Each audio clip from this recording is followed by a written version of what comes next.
औकात दिख गई। अरे जीजी, अच्छा हुआ तुम सभी आ गए। अब मैं बहू को इस शादी की जिम्मेदारी देकर निश्चिंत हो पाऊंगी। मैं बता नहीं सकती जीजी, मुझे कितनी शांति मिली तुम सबके आ जाने से। माया जी ने अपनी बड़ी बहन शोभा के परिवार से कहा। माया जी की बेटी गौरी की शादी थी, जिसमें उनकी बड़ी बहन शोभा जी, अपने पति नवीन जी, बेटा अनमोल और उसकी पत्नी आस्था अभी अभी आए थे। और माया जी उन्हीं से ये सब कह रही थी। शोभा जी, अरे माया, अब तो तुम्हारी बहू भी आ गई है, फिर मेरी बहू का क्या काम?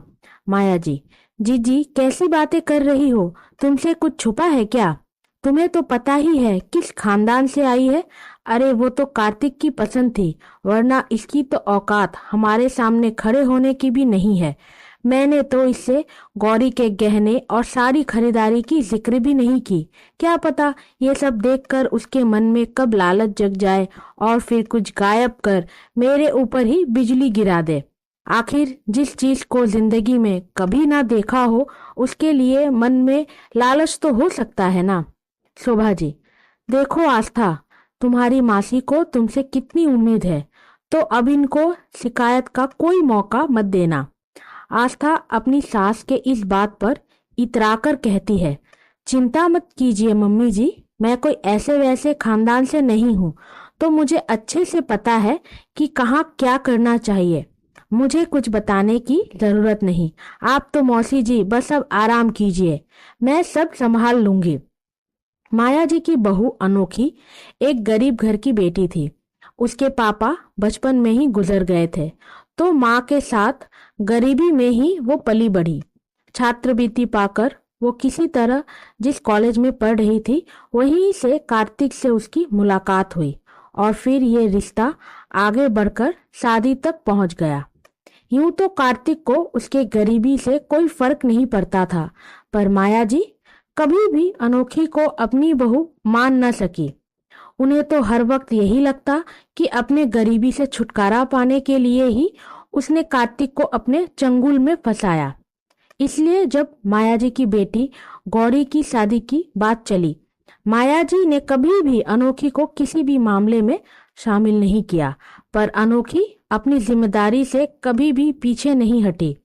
यहाँ तक कि गौरी की शादी में भले ही उसे कोई महत्वपूर्ण काम नहीं दिया गया, पर घर की साफ सफाई, साज सजावट और मेहमानों के आव भगत में वो दिन भर भागदौड़ कर रही थी। तभी शोभा जी ने उसे आवाज लगाते हुए कहा, अनोखी, हम सफर से थक कर आए हैं, सबसे पहले जाकर हमारे लिए चाय नाश्ता लेकर आओ। और हाँ, अब से हर काम आस्था से पूछ कर करना। अनोखी बड़ी ही विनम्रता के साथ रसोई में चाय नाश्ता बनाने चली गई।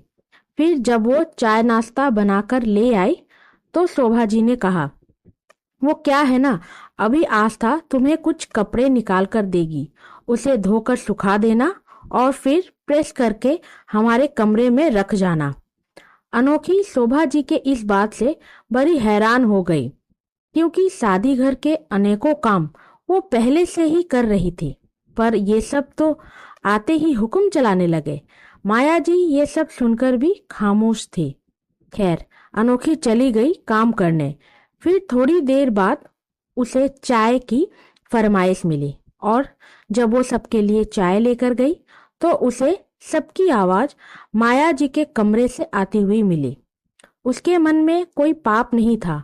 वो चाय लेकर सीधा कमरे में घुस गई, जहां माया जी गौरी के शादी के सारे गहने और कपड़े अपने बहन और उसके परिवार को दिखा रही थी। पर जैसे ही वो कमरे में घुसी, सब ऐसे सहम कर सारे सामानों को छुपाने लगे, मानो वो कोई चोर या डाकू हो। तभी शोभा जी कहती है, सच कहती थी तुम माया, इसे कुछ भी नहीं पता। क्या तुम्हें इतना भी नहीं पता कि बड़ों के कमरों में आने से पहले दरवाजे पर दस्तक देते हैं? माया जी, मेरे तो भाग ही फूटे हैं जीजी। अब यहाँ क्यों खड़ी हो, जाओ यहाँ से। उसके बाद अनोखी वहां से चली गई। उसके दिल में एक टीस सी लगी, क्योंकि आज उसे एक चोर समझा गया, और उसने मन में ठाना कि गौरी के विदाई के बाद ही वो अब अपने कमरे से बाहर आएगी। इधर माया जी ने भी अलमारी की चाबी आस्था को देकर कहा, बहू अब तुम्हें ही ये सब कुछ संभालना है। एक बार गौरी की विदाई हो जाए फिर मैं भी चैन की सांस लो। शादी वाले दिन सुबह सुबह घर में शोर शराबा मचा हुआ था क्योंकि गौरी की शादी वाली अंगूठी कहीं मिल ही नहीं रही थी। तो इस पर माया जी आस्था से पूछती है, बहू चाबी तो तुम्हारे पास ही थी, फिर ये अंगूठी कहाँ गई? आस्था, अब मुझे क्या पता मौसी जी, जाकर अपनी बहू से पूछिए, क्योंकि ऐसी हरकत उसके अलावा और कर ही कौन सकता है। आस्था की ऐसी बातें सुनकर कार्तिक कहता है, ये क्या कह रही हो भाभी? अनोखी अपने ही घर में चोरी करेगी क्या?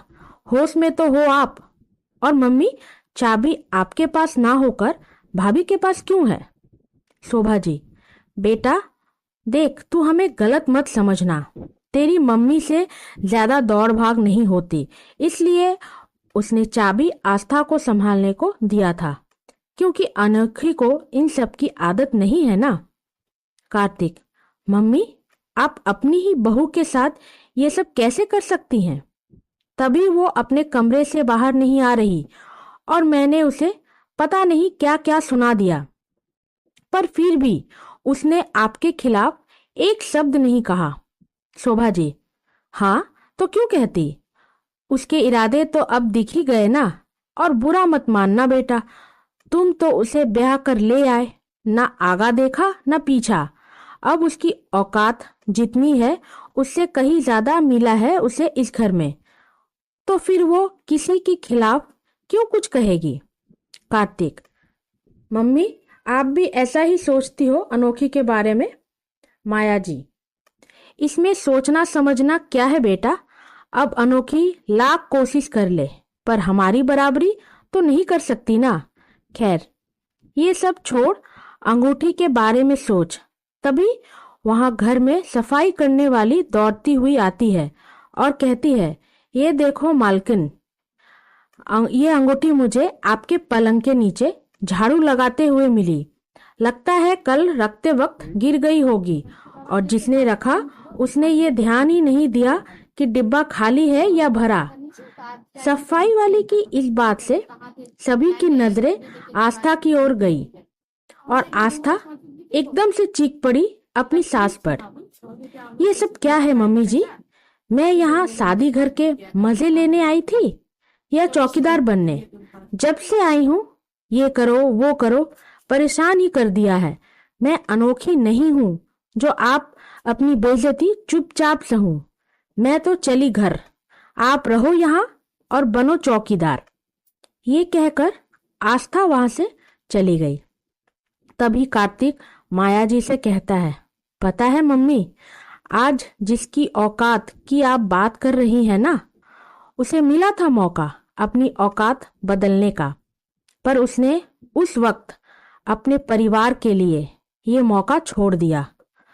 उसने यूपीएससी की लिखित परीक्षा शादी के पहले ही पास कर ली थी और जिस दिन उसका इंटरव्यू था आपको दिल का दौरा आया था और मैं उस वक्त शहर में नहीं था। उसे आपको अस्पताल ले जाना पड़ा।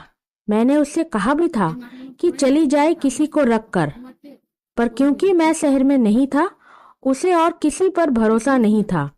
वो आपको छोड़ जाने के लिए बिल्कुल भी राजी नहीं हुई और आज यूं सबके सामने ताने सुन रही है। मम्मी, अनोखी गरीब परिवार से बेशक है, पर दिल की बहुत अमीर है जो आप कभी देख नहीं पाई। शोभा जी, माया, मैंने तुमसे एक बात छुपाई, क्योंकि आस्था बहुत बड़े घर से है तो उसमें दूसरों के प्रति हीन भावना भरी हुई है। अरे उसने तो आज तक मुझे एक कप चाय भी नहीं पिलाई, पर अंधे समाज को ये सब कहाँ दिखता है? दिखता है तो बस पैसा। जो आज अनोखी की बात सुनी तो समझ आया कि पैसों से हम अपनी औकात तो बढ़ा सकते हैं, पर वही पैसे हमारी असली औकात भी बता देती है। अनोखी सच में अनोखी है। माया जी अब निशब्द थी और उनके आंखों से आंसुओं की धारा बहती जा रही थी। तभी गौरी अनोखी को वहां लेकर आ जाती है और अनोखी को देखकर माया जी कुछ कह तो नहीं पाती, बस हाथ जोड़ उससे माफी मांगने लगती है, जिससे अनोखी भी रोने लग जाती है। और ये सब देखकर गौरी कहती है, बस बस, अभी सब आंसू बहा देंगे तो मेरी विदाई में तो सूखा पड़ जाएगा ना। गंभीर माहौल गौरी की इस बात से थोड़ा खुशनुमा और हल्का हो जाता है। धन्यवाद। आपको आज की कहानी कैसी लगी मुझे कमेंट करके ज़रूर बताएं। आप लोग और किन किन विषयों पर कहानी सुनना चाहते हैं ये भी मुझे ज़रूर बताएं। कहानी को लाइक करें और चैनल को सब्सक्राइब करें।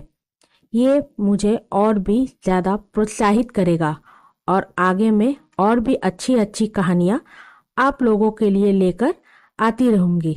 फिर मिलती हूँ आपसे जल्द ही एक नई रोमांचक कहानी के साथ।